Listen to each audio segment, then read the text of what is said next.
بسم اللہ الرحمن الرحیم نحمدہ ونصلی علی رسولہ الکریم۔ میرے محترم حاضرین، سامعین اور ناظرین،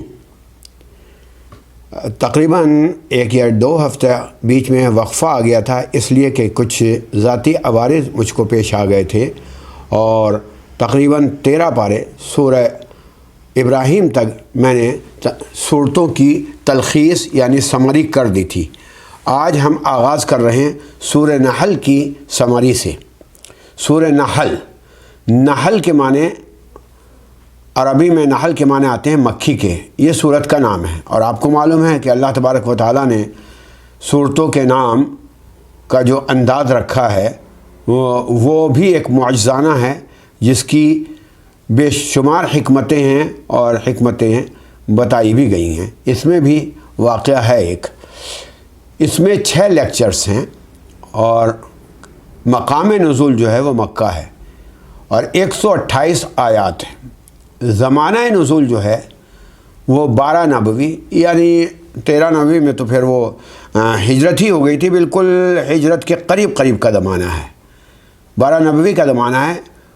اس میں کچھ آیات قحط کے دور میں کی جو ہیں اس کے متعلق، کچھ آیات تشدد کا دور تھا، بہت زیادہ سختی کی جا رہی تھی مسلمانوں پر، گنے چنے مسلمان تھے، تو اس حد تک سختی کی جا رہی تھی کہ حتیٰ کہ ایک آیت میں اللہ تبارک و تعالیٰ نے یہاں تک اجازت دے دی، اور بالخصوص حضرت عمار ابن یاسر کے اوپر جب زیادہ تشدد ہوا کہ بھائی اگر وہ تم سے کلمہ کفر کہلوانا چاہتے ہیں تو ظاہری طور پر تم کلمہ کفر بھی کہہ سکتے ہو۔ آپ حضرات کو معلوم ہے عمار ابن یاسر شروع کے مسلمانوں میں سے ہیں، ان کی والدہ کو زدکوب کر کے اور بہت ہی غلط انداز سے ان کو مارا گیا، اسی طریقے سے ان کے والد کو بھی زدکوب کیا گیا، اور اس زمانے میں حضرت بلال حبشی رضی اللہ تعالیٰ عنہ وغیرہ کو بھی زدکوب کیا گیا۔ یہ وہی تشدد کا زمانہ تھا۔ اس کا بیک گراؤنڈ کیا ہے؟ سورہ نحل کا بیک گراؤنڈ یہ ہے کہ یہ نبوت کا 12واں اور 13واں سال جو ہے تقریباً اختتام پذیر ہو رہا تھا۔ اس میں ایک طرف تو کچھ پریشانیاں، الجھنیں، آفت سماوی کہہ لیجئے، یعنی قحط وغیرہ وہ آیا ہوا تھا، اور کچھ آفت ارضی یعنی زمینی آفات تھیں، جس میں مشرکین مکہ کی جانب سے ظلم ستم اپنے عروج پر تھا، جیسا کہ میں نے ابھی بتایا۔ حتیٰ کہ آیت نمبر 106 میں نے ابھی عرض کیا، یہاں تک اجازت دے دی تھی کہ بھائی اگر جان بچانی ہے آپ کو تو کلمہ کفر بھی کہا جا سکتا ہے جان بچانے کے لیے، مگر دل میں ایمان جو ہے وہ مکمل ہو اور اسی پر ثابت قدم رہیں۔ گویا یہاں ایک طریقے کی ہلکی سی رخصت دی گئی، یعنی اجازت دی گئی، اس طرح کو چھوڑنے کی یہ رخصت بھی دی گئی کہ آپ الفاظوں میں یہ چیزیں اگر چاہیں تو چھوڑ سکتے ہیں، لیکن دل میں نہ چھوڑیں، اور اگر حالات ایسے آ گئے کہ آپ کو وطن چھوڑنا پڑا تو وطن چھوڑنے کی بھی ترغیب دی گئی۔ یہ اس کا بیک گراؤنڈ ہے۔ اس کی تھیم کیا ہے؟ تھیم یہ ہے کہ آئیڈیاز جو آپ کے عقائد ہیں وہ نہ چھوڑے جائیں، چاہے آپ زبان سے کچھ اور بھی کہہ دیں یا وطن چھوڑ دیا جائے۔ تو اس میں نے بتایا تھا 6 لیکچر۔ پہلا لیکچر آیت نمبر 1 سے 21 تک ہے، اور اس کے 3 پیراگراف ہیں۔ پہلے پیراگراف میں نزول قرآن کا مقصد بتایا گیا، اس کے بعد آیت نمبر 2 سے 12 تک توحید، دعوت توحید کے متعلق بتایا گیا، اور تھوڑی سی بشارت اور انذار۔ بشارت انذار کا مطلب خوشخبری بھی دی گئی اور ڈرایا بھی گیا، دیکھو آئندہ کیا ہونے والا ہے تمہاری اس زندگی کا، جس زندگی کا پڑاؤ موت ہوگی۔ اور اس کے بعد 12 سے 21 تک خالق جو بتایا گیا کہ جو خالق رب ہے اس کے دلائل دیے گئے، پھر رب کو الہ ماننے کی دعوت دی گئی۔ رب تو سبھی مانتے ہیں، سناتن دھرم سے لے کر کوئی دھرم ہو وہ رب کو رب مانتا ہے، یعنی وہ ہمارا پروردگار ہے، لیکن الہ یعنی اسی کی حکومت چلے، اسی کا نظام چلے، اسی کا سسٹم چلے دنیا میں، اس کو نہیں مانتے ہیں، کوئی بھی انسان نہیں مانتا ہے، اور جو مانتے ہیں وہی نیک اور صالح کہلاتے ہیں، ورنہ دین کے اندر بھی قطر بیوت کر کے اپنے مزاج کے اور اپنے نظام کو چلانے کی کوشش کی جاتی ہے۔ یہ تھی اس کی تھیم اور پہلا لیکچر۔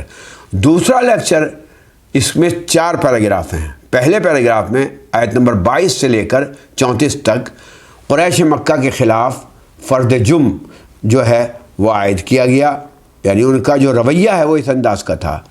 اس کے بعد پیراگراف نمبر 2 میں 22 سے 29 تک یہ بتایا گیا کہ متکبر اور منکرین آخرت والے جو لوگ ہیں ان کے متعلق کچھ تفصیل سے بتایا گیا۔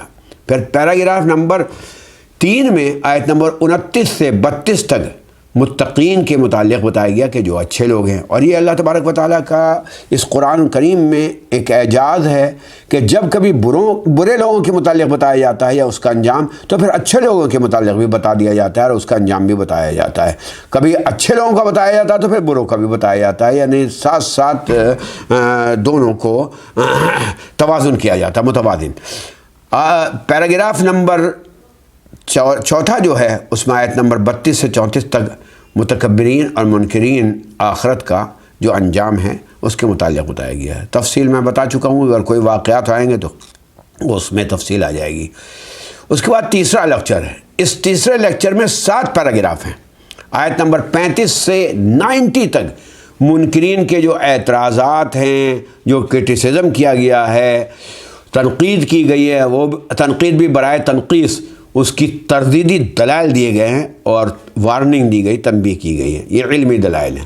آیت نمبر 35 سے 40 تک منکرین کا رد کیا گیا، یہ کہہ لیجئے دوسرا پیراگراف۔ آیت نمبر 40 سے 42 تک ہجرت کرنے والوں کے لیے خوشخبری دی گئی۔ اور یہاں ایک نقطہ سمجھ لیجئے، ہجرت، وطن سے انسان بہت محبت کرتا ہے کیونکہ وہیں پلتا ہے، بڑھتا ہے، پرورش پاتا ہے، اور وطن میں بھی خاص طور پہ اپنا شہر، اور اپنے شہر میں بھی اپنا محلہ، اور اپنے محلے میں بھی اپنا گھر، کیونکہ وہاں پلا بڑھا ہے، بچپن اس کا گزرا ہے، اس سے بڑی محبت ہوتی ہے۔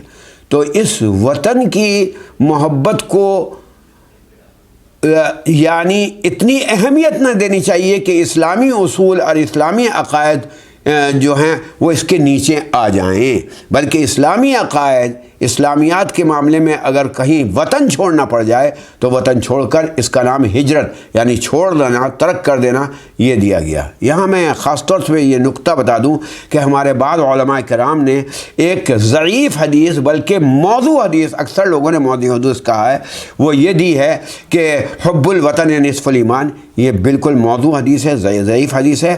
وطن کی محبت ایسی ہے جیسے کہ آپ اپنے در و دیوار سے محبت کر لیں، جیسے کہ آپ اپنے گھر کے گھریلو جو اشیاء ہیں، برتن ہیں، ان سے محبت کر لیں۔ یہ سب فطری محبتیں ہوتی ہیں، فطری محبت کو قطعاً نہیں روکا گیا، لیکن اس کو آپ لازم اور ملزوم بنا لیں اور اس کو ایمان کا جز بنا لیں، ایسا نہیں ہے۔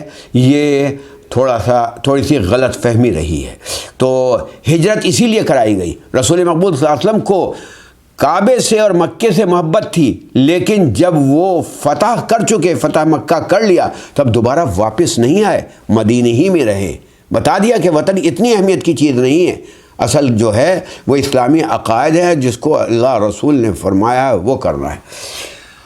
ایک اور پیراگراف ہے، چوتھا پیراگراف، آیت نمبر 43 سے 47 تک منکرین رسالت کا جواب دیا گیا۔ یعنی بہت سے حضرات نے رسالت ہی کے انکار کر دیا کہ یہ نبی ہو سکتا ہے، یہ تو چلتا پھرتا بھی ہے، کھاتا پیتا بھی ہے، ایسا بھی کوئی نبی ہوتا ہے؟ کیونکہ تصورات جیسے کہ آج کل ہمارے یہاں بھی ہیں کہ ما فوق الفطرت چیز کو اہمیت دی جاتی ہے کہ یہ بہت اہم چیز ہے، یہ گویا کہ اللہ کا، بھگوان کا اوتار ہے، اور جو عام چلنے پھرنے والی چیزیں اس کو سمجھا جاتا ہے یہ تو کچھ بات ہی نہیں۔ ایسا اس زمانے میں بھی تھا، تو ان کا رد کیا گیا ہے۔ تیسرا لیکچر اسی میں جو چوتھا پیراگراف ہے، آیت نمبر 47 سے 50 تک، یہ بتایا گیا کہ عبادت الہیہ کا مادی ثبوت اشیاء کے ذریعے سے دیا گیا۔ یہ بتایا گیا کہ یہ جو دنیا کے اندر بلکہ اس کائنات کے اندر تمام چیزیں ہیں وہ سرب سجود ہیں اللہ تبارک و تعالیٰ کے لیے، اس خالق کائنات کے لیے۔ تو پھر تمہاری کیا اہمیت کہ تم اس سے انکار کرو صرف اس لیے کہ تمہیں ایک شعور دیا گیا، ایک سینس دیا گیا، اس سینس سے تم بغاوت کرو، اس سینس ہی کے ذریعے سے تم بغاوت کرو اور سرزنش کرو، یعنی سرکش بن جاؤ اس خالق کے جس نے کہ تمہیں سینس ڈالا۔ پانچواں پیراگراف آیت نمبر 50 سے 60 تک منکرین آخرت کے شبہات کی تردید کی گئی کہ منکرین آخرت کہتے تھے مر گئے، مر کھپ گئے، یہ تو یہ انسانی ایک مشینری ہے، اس کے بعد ہڈیاں جو ہیں وہ ڈھانچہ جو ہیں وہ سب ختم ہو جائے گا اور کچھ بھی نہیں۔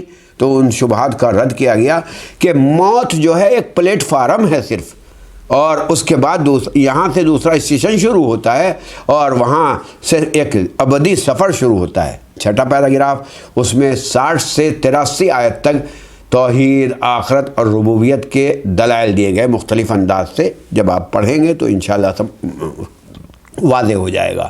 7واں اور آخری پیراگراف یعنی آیت نمبر 84 سے 90 تک قیامت کے جو مناظر ہیں اور منکرین اور مشرکین کو ان مناظر کے بارے میں بتایا گیا اور اس کی تخویف کی گئی، ڈرایا بھی گیا، سمجھایا بھی گیا کہ کیا ہولناکی ہوگی، نفس نفسی کا عالم ہوگا اور وہاں باپ بیٹے کو نہیں پہچانے گا، بیٹا ماں کو نہیں پہچانے گا، ماں بیٹی کو نہیں پہچانے گی، اور ایک عجیب ماحول ہوگا، یہ بتایا گیا۔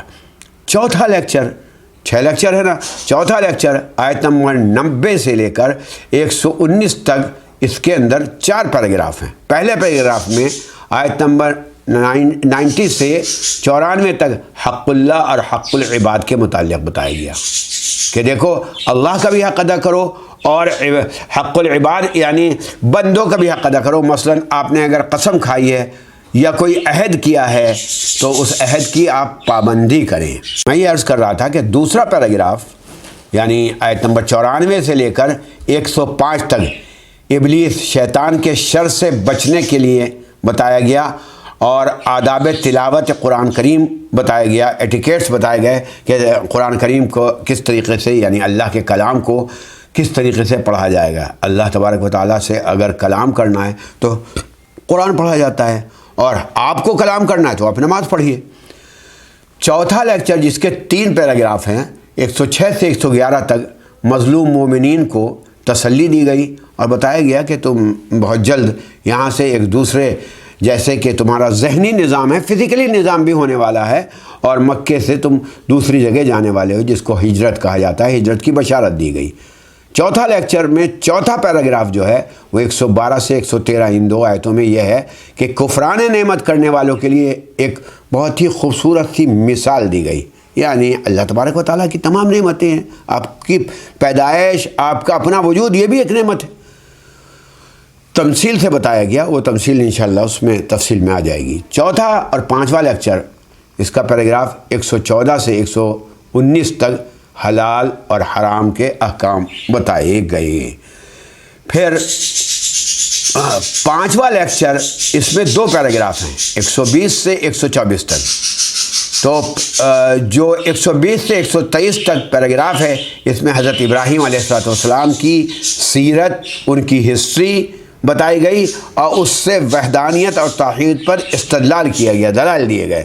دوسرا پیراگراف میں 124 آیت میں یوم سبت کے احکام کیوں دیے گئے یہ بتایا گئے۔